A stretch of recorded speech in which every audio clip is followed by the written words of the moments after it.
Oke, sebelum masuk ke pembahasan bagaimana cara kita untuk menangani anxiety, bagaimana agar kita bisa merasa tenang dalam menghadapi situasi-situasi yang menyebabkan anxiety, yang memicu anxiety, ada baiknya kita membahas dulu mengenai penyebab dari anxiety. Karena mengetahui mengapa suatu masalah itu terjadi adalah 50% dari solusi. Dan di sini saya ingin membahas mengenai perbedaan antara pemicu dengan penyebab anxiety. Karena seringkali ketika kita tanya ke Mbah Google gitu kan biasanya, kita akan menemukan bahwa apa penyebab anxiety. Kemudian banyak banget penyebabnya dan kita bingung harus nyelesain yang mana dulu.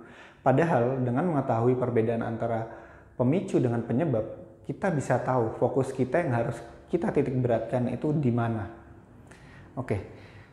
Jadi kita bahas mengenai perbedaan antara pemicu dan penyebab dulu. Pemicu, penyebab. Sebetulnya di mana perbedaannya? Pemicu itu kalau mau kita lihat di dictionary, saya ngambilnya dari luar ya, dari Oxford. Itu artinya sebuah rangsangan yang mendorong terjadinya sesuatu. Kata kuncinya adalah rangsangan.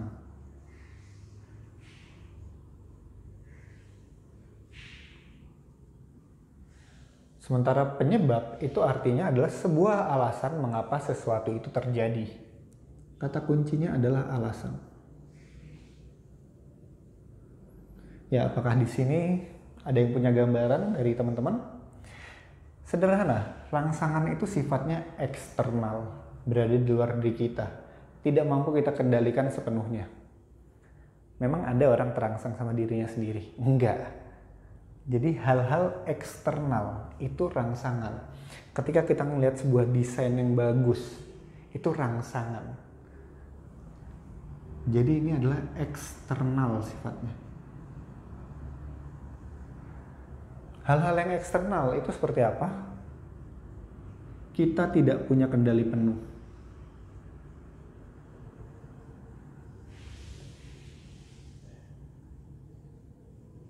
Kita tidak punya kendali penuh pada hal-hal eksternal. Jadi gini, sederhana saja. Ketika kita ngomong, mungkin orang Sunda rada kalem gitu kan kalau ngomong ya. Pelan, terus ketemu tiba-tiba sama orang yang logatnya keras. Apa ya? Kayak mungkin Sulawesi gitu atau daerah Batak gitu ya. Masa iya orang Sunda yang memaksa dia, kamu pakai logat saya dong, biar saya enak dengernya. Nggak mungkin kan? Karena kita nggak punya kendali penuh dengan orang tersebut. Yang bisa kita kendalikan adalah diri kita sendiri. Nah ini sangat penting untuk mengetahui bahwa pemicu adalah rangsangan yang berada di luar diri kita dan kita tidak punya kendali penuh terhadap hal tersebut. Sementara alasan munculnya dari mana? Dari dalam diri dong, internal.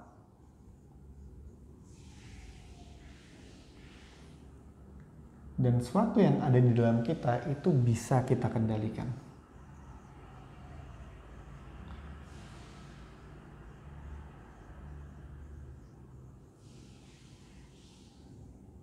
Oke, ini dulu.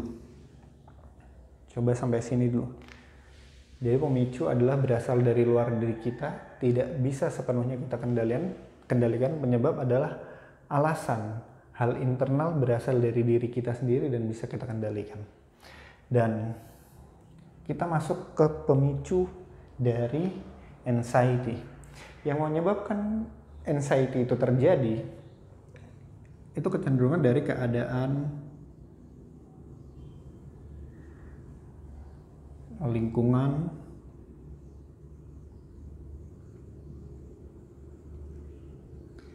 dan hal-hal lain sebagainya. Ini bisa ditaruh sosial media,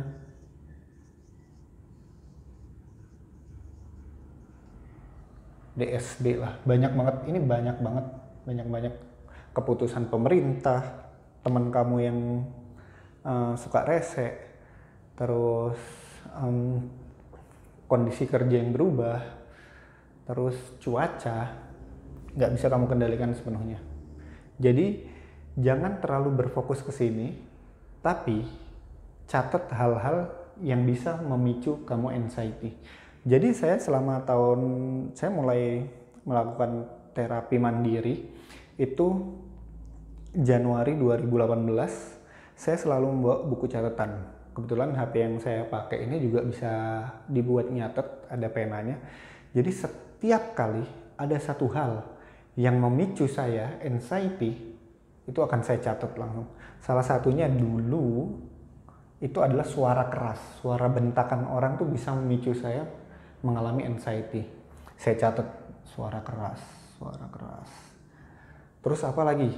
Kondisi keuangan yang tidak stabil. Jadi kalau tabungan saya itu menipis tuh, saya terkadang udah mulai muncul. Saya tulis tabungan dan lain sebagainya. Saya catat. Gunanya apa? Gunanya adalah agar nanti ketika kita tahu cara untuk menenangkan diri, ini tidak akan berdampak banyak bagi diri kita. Jadi coba catat sebanyak mungkin.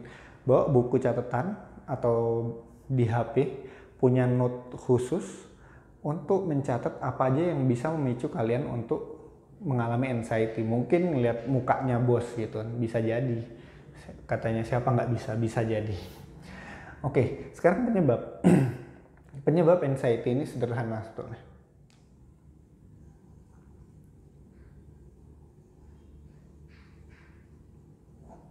Mindset. Jadi orang-orang yang mengalami anxiety, saya baca buku Roadless Traveler, itu mengatakan bahwa orang-orang yang mengalami gangguan mental itu kecenderungan orang yang enggan untuk berubah, orang yang enggan untuk mengembangkan dirinya, orang yang merasa seharusnya dia bisa diterima apa adanya gitu aja. Jadi kebanyakan, silahkan kalian pikirkan sendiri, kalian renungkan. Saya tidak mau menjudge, tapi coba ambil waktu sendirian dan tanyakan kepada diri kalian sendiri, apakah kalian orang yang fleksibel, bisa berubah ngikutin keadaan atau tidak. Kebanyakan orang yang mengalami anxiety itu nggak fleksibel, mindsetnya itu mentok. Dan ini bukan salah kalian. Ini yang menarik, ini bukan salah kalian. Ketika kalian punya mindset yang salah, itu kebanyakan dimulai dari lingkungan,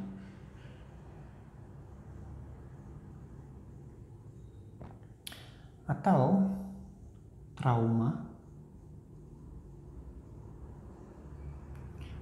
atau ajaran tertentu.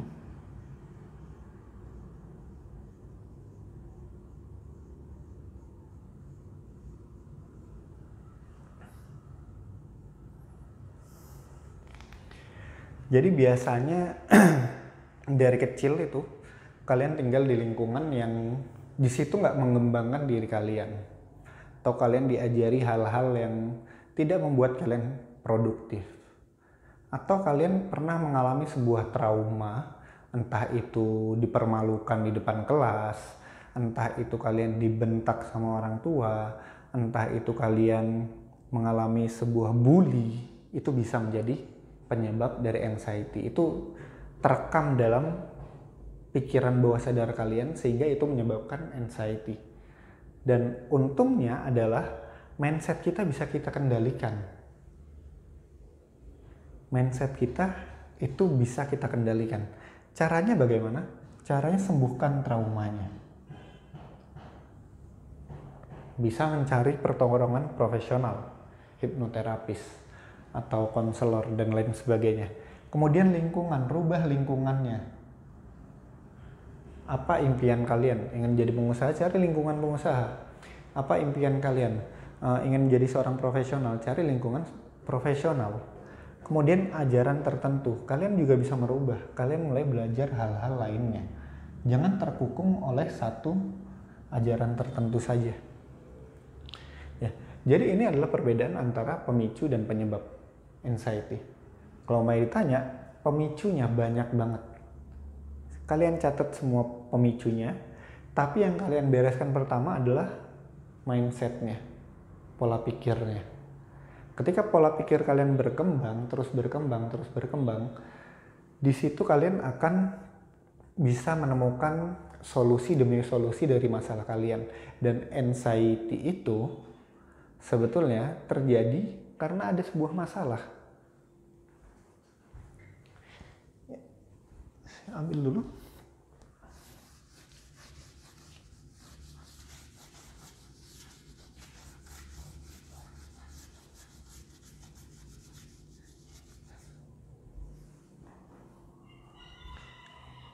Jadi adanya masalah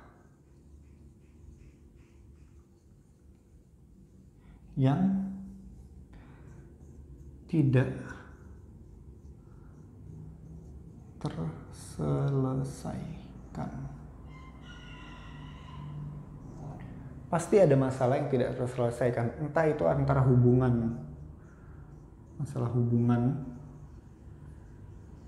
entah hubungan keluarga, hubungan kepada teman, hubungan kepada siapa, finance.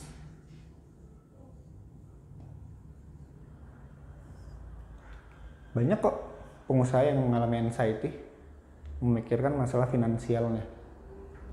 Kemudian mengenai pengakuan diri.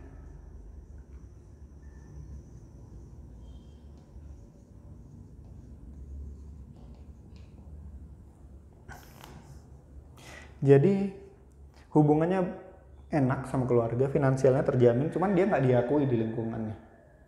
Jadi coba cari apa masalahnya, kemudian perbaiki mindsetnya.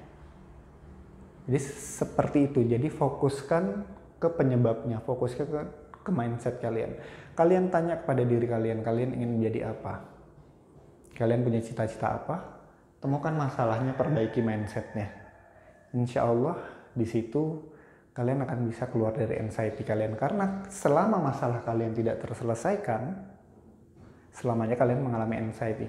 Kecuali kalau ternyata kesadaran diri kalian tinggi, kemudian kalian berpikir bahwa saya punya tujuan yang lain. Nah, itu ada hal yang berbeda, akan kita bahas di video lainnya.